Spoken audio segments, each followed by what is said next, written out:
Court के बीचों बीच एक बूढ़ा आदमी खड़ा था। झुकी कमर, कांपते हाथ, लेकिन आंखों में आग थी। उसने सिर्फ एक लाइन कही, 27 साल पहले मेरा बेटा मारा गया था और आज उसका कातिल इस कोर्ट में बैठा है। पूरे कोर्ट में सन्नाटा छा गया। फिर सामने आई एक गवाही, 27 साल पुरानी रिपोर्ट और खुला एक ऐसा राज जिसने पूरे सिस्टम की नींव हिला दी। क्या एक बूढ़ा बाप इतने सालों बाद भी इंसाफ पा सका, या फिर यह भी एक अधूरी चीख बनकर रह जाएगी? अगर आप सोचते हैं कि सच कभी मरता नहीं, तो ये कहानी आपकी है। वीडियो को आखिर तक जरूर देखना, क्योंकि आखिरी 2 मिनट में वो खुलासा है जो आपकी रूह तक हिला देगा। नाम? रामदयाल वर्मा।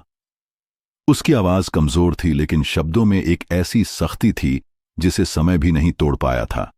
सामने खड़ा था एक झुकी हुई कमर वाला बूढ़ा आदमी, जिसकी आंखें अब भी किसी फैसले की तलाश में चमक रही थीं। उसकी सफेद दाढ़ी में छुपे हर बाल ने जैसे एक कहानी कह रखी थी, वो कहानी जो किसी ने सुनी नहीं और किसी ने सुनना चाहा भी नहीं। कोर्ट की दीवारें शांत थीं। जज की कुर्सी पर बैठे अधिकारी ने सवाल दोहराया, आपने 27 साल बाद ये केस क्यों दायर किया? क्योंकि साहब, अब और सहा नहीं जाता। अब चुप रहने से मेरी रूह जलती है। मेरे बेटे का खून मेरी नींद में भी चीखता है। पूरे कोर्टरूम में सन्नाटा था। वकील पन्ने पलट रहे थे, गवाह लिस्ट चेक हो रही थी, और सामने खड़ा आदमी बस अपने अंदर जिंदा एक आवाज को बाहर निकाल रहा था। साल 1998 था, मेरी जिंदगी का सबसे मनहूस दिन। मेरा इकलौता बेटा रोहित घर से निकला और फिर कभी लौटकर नहीं आया। शाम को एक फोन आया, कहाँ गया? एक्सीडेंट हो गया है। जब हॉस्पिटल पहुंचा तो उसका चेहरा खून से भरा हुआ था। सिर के पिछले हिस्से में गहरी चोट थी, लेकिन पुलिस ने सिर्फ एक लाइन में केस बंद कर दिया। रास्ते पर गिरा और सिर फट गया। पोस्टमार्टम रिपोर्ट गायब। कोई एफआईआर नहीं, कोई जांच नहीं। जज ने कहा, आप इतने साल चुप क्यों थे? बूढ़े आदमी ने कहा, मैं गरीब था साहब, एक स्कूल में चौकीदार था, सरकारी दफ्तरों के चक्कर लगाए, लेकिन हर जगह ताले थे, रिश्वत के। मेरे पास न पैसा था न ताकत, लेकिन यकीन था कि मेरे बेटे को मारा गया है। जज ने कहा, तो अब इतने साल बाद क्या सबूत है तुम्हारे पास? बूढ़े आदमी ने कहा, साहब, अब मेरे पास सबूत है। एक गवाह है, उस रात छत पर मौजूद एक बच्ची। अब वो बड़ी हो चुकी है और सच कहने को तैयार है। जज ने कहा, कहाँ है वो? कोर्ट का दरवाजा खुला। एक औरत दाखिल हुई। साधारण कपड़े, सीधी चाल, पर आंखों में एक तूफान दबा हुआ। आपका नाम? प्रियंका मिश्रा। आपको क्या याद है उस रात का? बहुत कुछ साहब। मैं सिर्फ 5 साल की थी, लेकिन कुछ यादें ऐसी होती हैं जो उम्र के साथ मिटती नहीं, गहराती हैं। उस रात मैं छत पर खेल रही थी।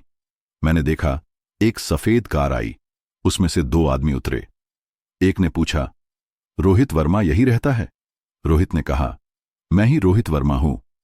तभी एक लोहे की रॉड से उसके सिर पर वार किया गया। फिर दोनों आदमी उसे कार में डालकर भाग गए।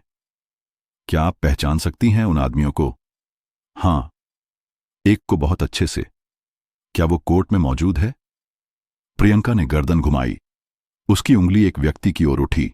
वो शख्स जो कोर्ट के पीछे वाले बेंच पर बैठा था। नीला सूट, भारी सिक्योरिटी और चेहरे पर बेफिक्री। नाम? श्रीकांत अग्रवाल, शहर का सबसे बड़ा builder. Order, order in the court.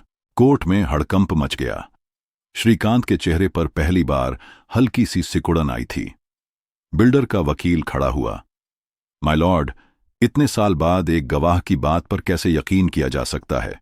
ना कोई दस्तावेज है, ना कोई वीडियो, सिर्फ एक लड़की की बचपन की याद।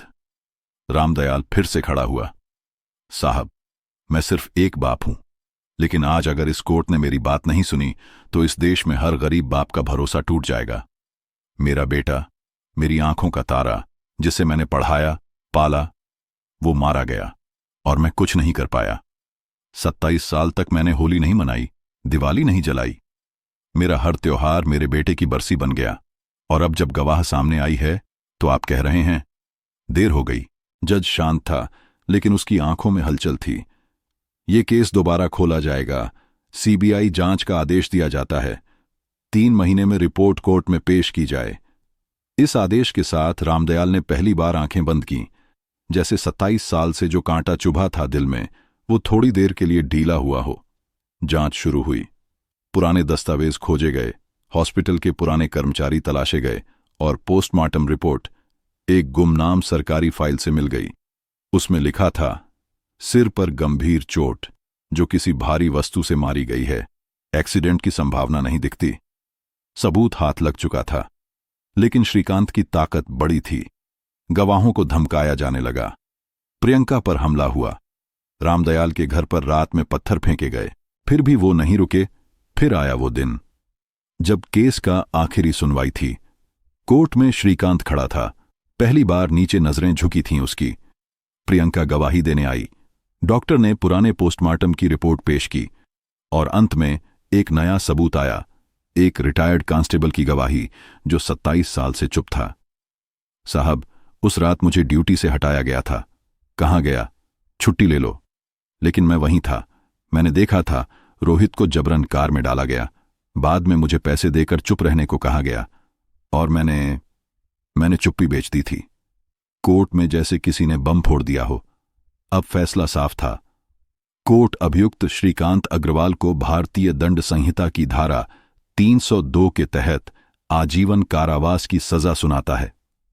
पूरा कोर्ट खड़ा हो गया। रामदयाल की आंखों में आंसू थे, लेकिन वो आंसू हार के नहीं थे। वो उस बाप के आंसू थे जिसने अपने बेटे के लिए आखिरकार इंसाफ छीन लिया था, एक ऐसी दुनिया से जो सिर्फ ताकतवरों की सुनती है। जज ने रामदयाल की ओर देखा और कहा, श्रीमान वर्मा, आपकी हिम्मत ने ये दिन दिखाया। आप जैसे लोग ही इंसाफ के असली सिपाही हैं। रामदयाल कुछ नहीं बोला, बस जेब से एक पुरानी फोटो निकाली, अपने बेटे की। उसे देखा, चूमा और धीरे से कहा, अब चैन से मर सकूंगा बेटा, अब तू शांति से सो सकेगा। वो तस्वीर सीने से लगाकर वो बूढ़ा आदमी कोर्ट से बाहर निकला और उस दिन अखबारों की हेडलाइन यही थी, जब बूढ़ा कोर्ट में खड़ा हुआ तो सच का फैसला बदल गया। दोस्तों, यदि आपको ये कहानी अच्छी लगी तो वीडियो को लाइक जरूर करें और चैनल को सब्सक्राइब जरूर करें।